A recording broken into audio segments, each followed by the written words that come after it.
So as we get near the New York mayoral race, the attacks on Zohran Mamdani have been becoming more intense, and in particular from a number of rabbis and Jewish commentators. And it's really interesting to look carefully at the nature of these attacks on Mamdani to see what they say and what they don't say. What you notice is the attacks on Mamdani do not actually engage in a substantive critique with any actual evidence against the positions that Mamdani has taken. For instance, that Israel's committing genocide, or that the New York City should support the International Criminal Court's indictment of Benjamin Netanyahu for war crimes, or that Israel should be a state that treats all its citizens equally, rather than one that gives Jews legal superiority. None of these arguments are actually made. What you see instead is a series of techniques that are all designed to suggest, although not always explicitly, that basically Mamdani is an anti-Semite.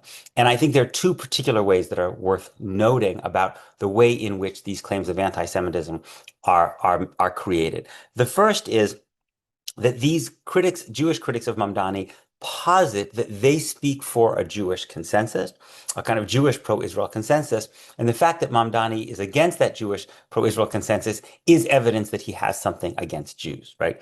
So Rabbi Amiel Hirsch, who did this video, where he said that most Jews are deeply offended by Zoran Mamdani saying that Israel has committed genocide. Now, that itself is kind of interesting, right? Hirsch is not presenting any evidence that the claim is wrong. He's simply saying that most Jews are offended. So it's a kind of like an identity claim argument, right? That there must be something problematic about this charge of genocide because most Jews are offended, i.e., this probably suggests some anti-Jewish animus on Mamdani's part. But it's just factually wrong, actually. The Washington Post just recently came out with a poll, showed that 39% of American Jews think Israel is committing genocide. 51% don't. So it's not a majority of American Jews who think Israel's committing genocide, but it's a quite large minority of American Jews, right? So by taking this position, Zoran Mamdani is essentially siding with the more progressive wing of the American Jewish community over the more conservative wing of the American Jewish community, which is hardly surprising given that he's a political progressive, right? That he is in a way exposing a very deep and increasingly bitter divide among Jews in New York and other places. In fact, it's probably not a coincidence that Zoran Mamdani is getting about in the polls around 40% of the Jewish vote, running close to Andrew Cuomo, which is roughly the same percentage of Jews nationally who think Israel's committing genocide, right? But Ami Hirsch can't acknowledge that. He has to portray himself as kind of someone who speaks for Jews as a whole, right?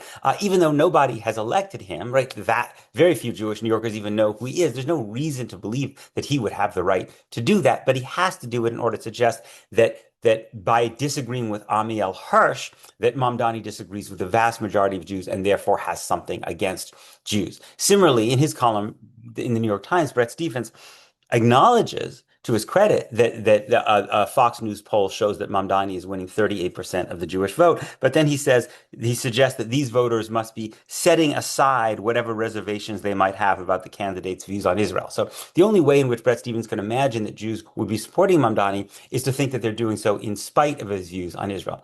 But in fact, the evidence suggests that that's probably a plus for most of them. Again, after all, the polls show that roughly 40% of American Jews hold the views about Israel that Mamdani does. But Bret Stephens can't really acknowledge that because that would completely reframe the argument, right? Which is in which he wants to suggest that Mamdani is in opposition to the vast majority of Jews on Israel, and therefore that suggests that Mamdani has some problem with Jews. The second way in which you see this kind of argument of anti-Semitism being made is that Mamdani is applying a set of double standards towards Israel, right? Again, it's not an argument that what Mamdani is saying is wrong on the merits. It's an argument that there must be some animus here because he's so focused on Israel. So Bret Stephens in his column writes, one of the ways anti-Zionists tend to give themselves away as something darker, right? Something darker is not is a pretty obvious euphemism for anti-Semite. Is that the only human rights abuses they seem to notice are Israel's. Now, here's a tip. Whenever you notice a writer use the phrase seem, right? It's usually it usually suggests that they don't actually have evidence for what they're going to say, but they actually just want to kind of assert it because it seems that way to them, right? in fact, Zoran Mamdani actually does criticize a lot of other countries for their human rights abuses. He said that Vladimir Putin should also be indicted, that New York should also help indict Vladimir Putin at the International Criminal Court, support the ICC's warrant against Vladimir Putin. He's called Narendra Modi, India's leader, a war criminal, right? And when he talks about Israel, Mamdani says again and again and again that his criticisms of Israel are based on his broad support for international law and his belief in human rights and his opposition to the idea of ethno-nationalist states. Right? That's the same reason that he doesn't like Narendra Modi, because Narendra Modi is trying to turn India into a Hindu state.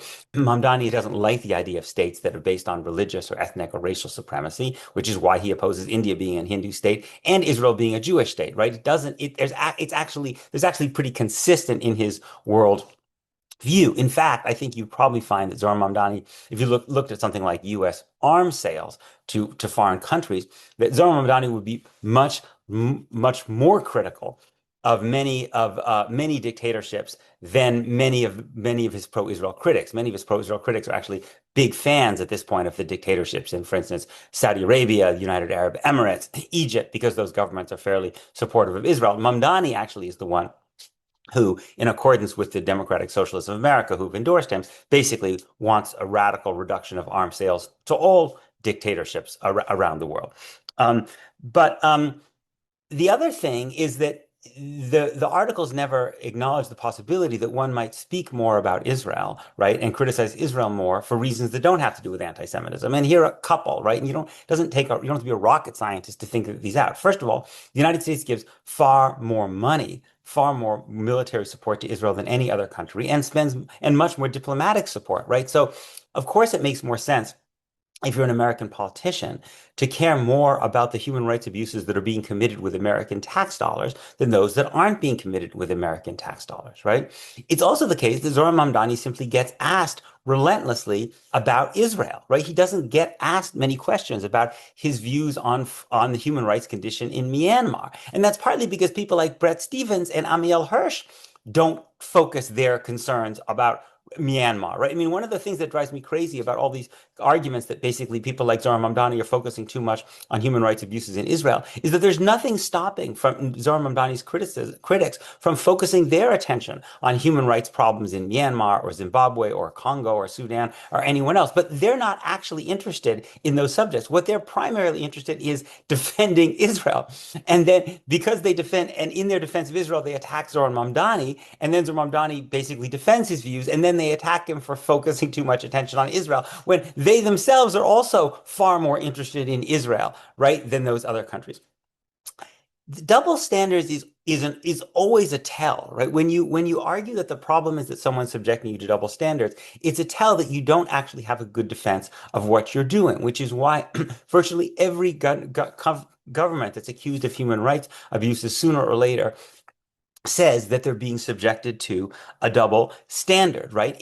Because it turns the conversation away from what they're actually doing to the biased, and in this case, supposedly bigoted motives of the critics, right?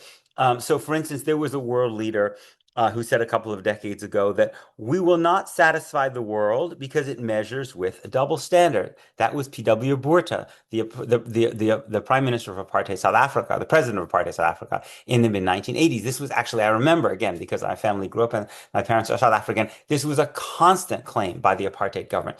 Why aren't you focusing more on Idi Amin in Uganda? Why aren't you focusing more on Mobutu Sese Seko in Zaire? Why aren't you focusing on Bokassa or Mugabe or all of these people, right? And again, it was a tell that the South African government, which had been accused of apartheid by the world's leading human rights organizations, didn't have a good answer to that. So what they wanted to do was essentially say there must be some bias here because we're being focused on as opposed to other countries. And now Israel, having been, accused of practicing apartheid and indeed genocide by its own human rights organizations, and the world leading human rights organization is doing exactly the same thing, and this is being parroted by some figures in the New York Jewish community in an attempt to suggest that Zohran Mamdani is a bigot. And of course, and the fundamental irony of it all actually is that Mamdani is being called a bigot because he supports equality between Palestinians and Jews, right? And equality is not bigotry. Equality is the antithesis of bigotry.